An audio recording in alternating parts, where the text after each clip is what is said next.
वासुदेवाय। ओम नमो भगवते वासुदेवाय। ओम नमो भगवते वासुदेवाय। नारायणीं नमस्कृत्य नरं चैव नरोत्तमं देवीं सरस्वतीं व्यासं ततो जयो मुदीरये। नष्टप्रायेषु अभद्रेषु नित्यं भगवतो सेवया भगवती उत्तमश्लोके भक्तिर्भवति नैष्ठिकी। मूकं करोति वाचनं पुङ्गलङ्घयते गिरिं यत्कृपाहं तं वन्दे श्रीगुरुदिनोतारिणं श्रीचैतन्यैश्वरं परमानन्दमाधव। हरि ओम तत्सत्। बंधुरा श्रीमद् भगवद गीता की, बंधुरा श्रीमद् भागवतम की जय, बंधुरा श्री चैतन्य चैतन्यमितो की, जगत गुरु श्री प्रभुपाद की जय, जय पतित पावन गुरु महाराज की जय, उपस्थित समस्त भक्तबृंद की, आज के अक्षय तृतीया महोत्सव की, आज के चंदन যাত্রা महोत्सव की जय। निताय गौर प्रेमानंदे। हरि हरि। एक श्लोकটা আমার সঙ্গে সঙ্গে বলবেন। হ্যাঁ, 9 নম্বর অধ্যায় রাজগুজ্জ যোগ 7তম শ্লোক বলুন। जत करोसि जत अस्नासि जत जुहोसि ददासि जत जत तपस्योसि कुन्तेयो तत्पुरुषो मत अर्पणम्। जत करोसि जत अस्नासि जत जुहोसि ददासि जत जत तपस्योसि कुन्तेयो तत्पुरुषो मत अर्पणम्।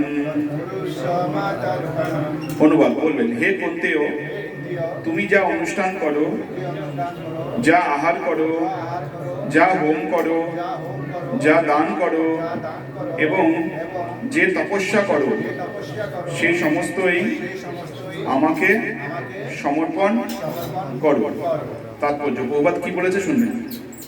প্রতিটি মানুষেরই প্রধান কর্তব্য হচ্ছে তার জীবনকে এমনভাবে গড়ে তোলা যাতে কোনো অবস্থাতেই সে শ্রীকৃষ্ণকে ভুলে না যায়। দেহ ও আত্মাকে একই সঙ্গে যথাযথভাবে সংরক্ষণ করার জন্য সকলকেই কর্ম করতে হয়।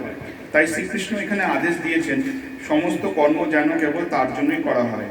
জীবন ধারণের জন্য সকলকে কিছু আহার করতে হয়, অতএব সমস্ত খাদ্যদ্রব্য শ্রীকৃষ্ণকে নিবেদন করে তার প্রসাদ গ্রহণ করা উচিত। প্রত্যেক সভ্য মানুষেরই কিছু ধর্মীয় আচার অনুষ্ঠান করতে হয়, অতএব শ্রীকৃষ্ণ আদেশ দিয়েছেন এই সব কিছুই আমার জন্য করো এবং একে বলা হয় অর্চন। সকলেরই কিছু না কিছু দান করার প্রবৃত্তি আছে, শ্রীকৃষ্ণ তাই বলেছেন আমাকে দান করো। এর তাৎপর্য হচ্ছে যে সমস্ত সঞ্চিত ধন কৃষ্ণ ভাবনামিত আন্দোলনের প্রসারের জন্য উৎসর্গ করা উচিত। আজকাল ধ্যানযোগ পদ্ধতির প্রতি মানুষের অভিরুচি উত্তরোত্তর বেড়ে চলেছে, কিন্তু এই যুগের পক্ষে তা বাস্তবসম্মত নয়। কিন্তু যে মানুষ জপমালায় হরে কৃষ্ণ মহামন্ত্র জপ করতে করতে 24 ঘন্টা শ্রীকৃষ্ণের ধ্যানে নির্বগ্ন থাকার অভ্যাস করেন, তিনি নিশ্চিত রূপে পরমযোগী। সেই কথা ভগবদ গীতার 6ষ্ঠ অধ্যায়ে প্রতিপন্ন করা হয়েছে। এখানে প্রভুপাদের তাৎপর্য সমাপ্ত। বলুন জগৎ গুরু শ্রী প্রভুপাদ কি জয়, গৌর প্রেমানন্দে।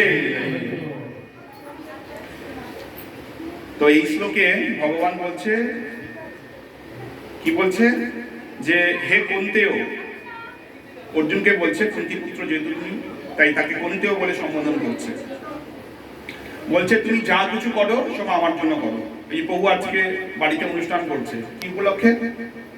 ওই প্রভু হরে কৃষ্ণ। প্রভু কোথায়? বাড়ির প্রভু, বাড়ির প্রভু। কি উপলক্ষে প্রভু অনুষ্ঠান? কি উপলক্ষে? দীক্ষা গ্রহণ।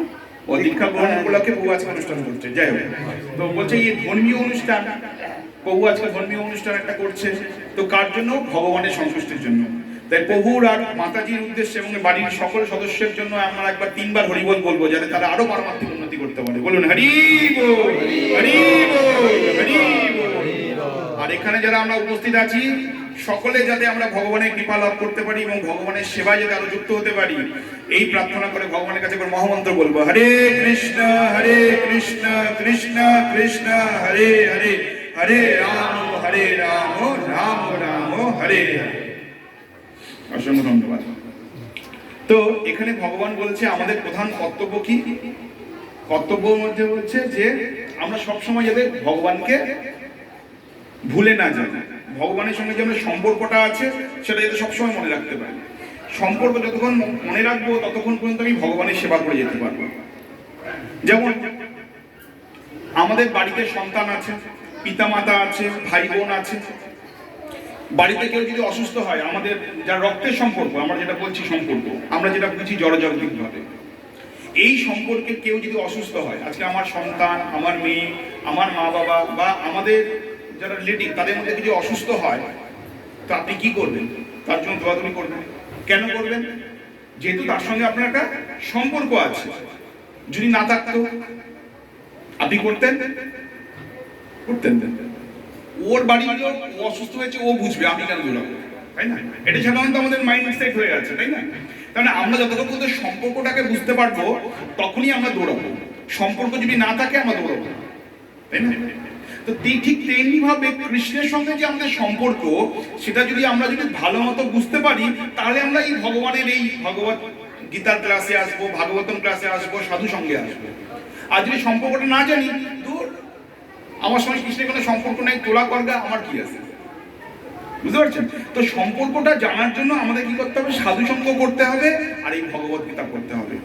যত বেশি আমরা সাধু সঙ্গ করবো, ভগবত গীতা পড়বো, তত বেশি বুঝতে পারবো আমাদের কৃষ্ণের সঙ্গে সম্পর্কটা কি। কারণ ভক্তির জন্মস্থান কোথায়? ভক্তির জন্মস্থান হচ্ছে ভক্ত সঙ্গ। যদি ভক্ত সঙ্গ না হয়, ভক্তি আপনি পাবেন না। তাই আমাদের ভক্ত সঙ্গে থাকতে হবে, যেখানে ভক্তিটা জন্ম হচ্ছে। কিন্তু ভক্ত সঙ্গ বলতে কি বোঝো? ভক্ত সঙ্গ মানে আমাদের যেখানে ভগবানের কথা আলোচনা হয়, নাকি এখানে আমরা সব বসে আছি, বসে থেকে আমরা এখন সাংসারিক কথা বলছি, হ্যাঁ, বা অন্য কিছু কথা নিয়ে চিন্তা করছি, অন্য কিছু আমরা আলাপ করছি। যদি সাংসারিক কথা নিয়ে আমরা এখানে আলোচনা করি, সেটা সাধু সঙ্গ নয়। আমরা যদি একটা রিক্সাওয়ালা, পানালার সঙ্গে যদি ভগবানের জন্য যদি কথা বলি বা ভগবানকে কেন্দ্র করে কথা বলি, সেটা সাধু সঙ্গ। তাই আমাদের জানতে হবে সাধু সঙ্গ কাকে বলে।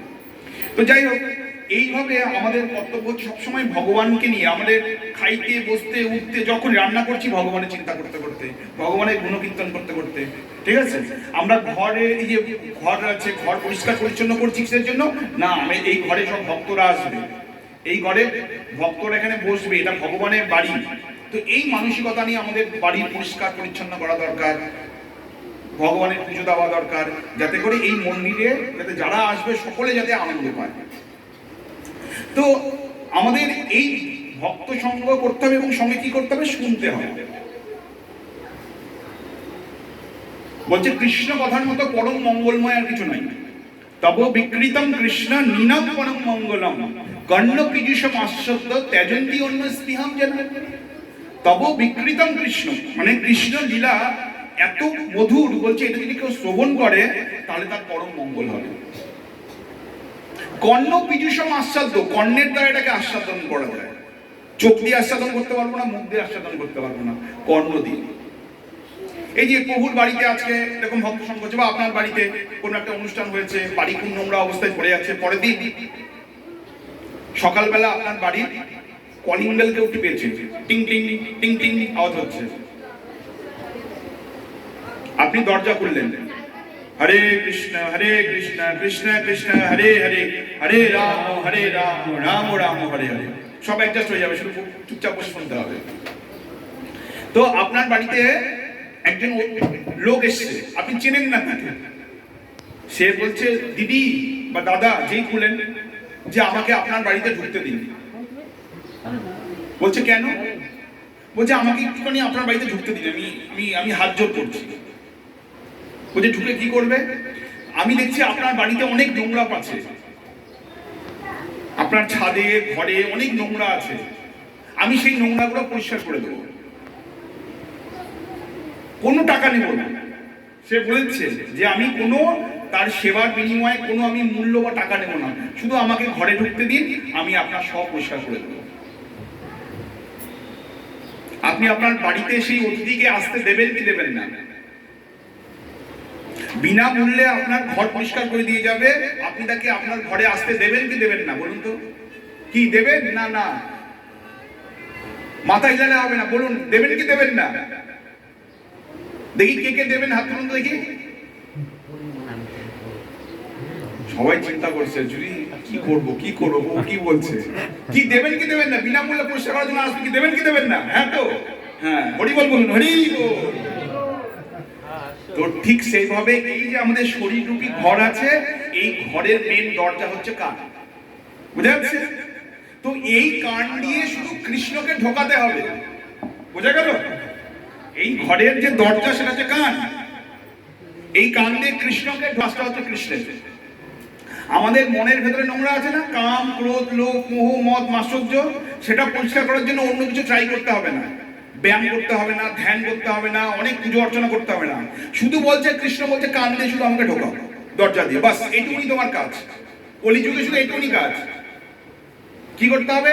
সিনবতাম সা কথা কৃষ্ণ পুণ্য শ্রবণ কীর্তন হৃদি অন্তস্থহি অভদ্রাণি বিদুর্নতি সুরিৎসতা। শুধু কান দিয়ে আমাকে ঢোকাও, বাকি তোমার ভেতরের ঘরের ভেতরে যে ময়লাগুলো সেই পরিষ্কার করার কাজ আমি করে দেবো। নিতাই গৌর প্রেমানন্দে। তাহলে ভাবো কলিযুগে কত ইজি, কোনো তীর্থে যেতে হবে না, ঘরে বসে আপনি ভগবানকে পাবেন, যে জায়গায় বসে আছেন সেই জায়গায় পাবেন। শুধু ভালো মতো হরে কৃষ্ণ আমরা করছি, তাই যে আমরা কর্ণপাত করতে পারি, কৃষ্ণ কথা যাতে শ্রবণ করতে পারি। আর যখন আমরা মহামন্ত্র শুধু জিভতে করলে হবে না, সেই কথাটাকে শুনতে হবে। যে যত ভালোবেসে শ্রবণ করবে তার ভক্তি তত বেশি অগ্রগতি হবে। তাই আমাদের এইভাবে কি করতে হবে? কৃষ্ণের সঙ্গে আমাদের সম্পর্কটা আমাদের বজায় রাখতে হবে। আর যত বেশি এই সম্পর্কটা গাঢ় হবে, তত বেশি আমরা ভক্তি পথে এগিয়ে যেতে পারবো। আমাদের কি করতে হবে? কিছু দান করার পবিত্রী আছে। দান করতে হবে কোথায়? যেই জায়গায় দান করলে আমি ভক্ত এবং ভগবানের সেবা করতে পারবো। উল্টো পাল্টা জায়গায় দান করলে হবে না। তাহলে কি হবে? আমাদের রাজসিক গুণ বৃদ্ধি পাবে এবং আমাদের কি হয় বলেন তো, যত দিন যায় আমাদের আশাগুলো অনেক বাড়তে থাকে। যত ভগবানের কথা শুনবেন আপনি কি করবেন? নিরাসক্ত হবেন, মানে আসক্ত রহিত হবেন। কিন্তু যদি ভগবানের কথা শ্রবণ না হয়, তাহলে কিন্তু আমাদের জড়জগতিক আসক্তি বাড়বে, আশাটা বাড়বে। আর এই আশা এতটা বেড়ে যাবে যে আপনি ভাবছেন এটা ভক্তি, কিন্তু ভক্তি না, ভক্তির থেকে আপনি নিচে পড়ে যাবেন। যেমন একবার এরকম হয়েছিল, এক ভিখারিকে এক ব্যক্তি টাকা দিত, বুঝতে পারছেন? তো ভিখারিকে 10 টাকা করে দিত। ভিখারি খুব খুশি, প্রতিদিন সে আমাকে কত 10 টাকা করে দেয়, খুব ভালো। তবে এরকম করতে করতে 6 মাস 1 বছর হয়েছে। তো তাকে যখন 10 টাকা করে দেয় না, সেই লোকটি এখন 5 টাকা করে দেয়। কত করে দেয়? 5 টাকা করে। প্রথম 10 টাকা করে দিত, এখন 5 টাকা করে দেয়।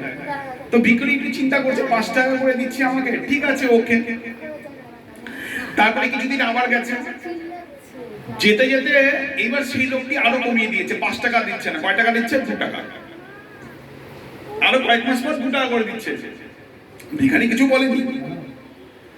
আরো কিছুদিন পর দেখছে ভিখারি লোকটি আর কোনো টাকাই দেয় না, আমার পাশ দিয়ে চলে যায় আর টাকাই দেয় না। প্রথমে দিত 10 টাকা, তারপরে দিত 5 টাকা, তারপর দিচ্ছে 2 টাকা, এখন টাকাই দেয় না। তো ভিখারিটি একদিন লোকটিকে দান করিয়েছে, কি ব্যাপার দাদা, আপনি তো আমাকে রোজ 10 টাকা করে দিতেন, তো বেশ ভালোই। তো এইবার ভিখারিটি যখন লোকটিকে জিজ্ঞেস করেছে কি ব্যাপার, তখন লোকটি বলছে, দেখে আমি তো প্রথমে ব্যাচেলার ছিলাম, আমার বিয়ে শাদী হয়নি, তা আমার খরচা কম ছিল, আমি 10 টাকা করে দিতাম। তারপরে আমি বিয়ে থা করলাম, খরচা বেড়ে গেল, তো 10 টাকা থেকে কমে 5 টাকা। তো বিয়ে হওয়ার পর আবার কিছুদিন পর আমাদের একটা সন্তান হলো, আরো খরচা বেড়ে গেল, তো 5 টাকা থেকে এখন 2 টাকা করেছে।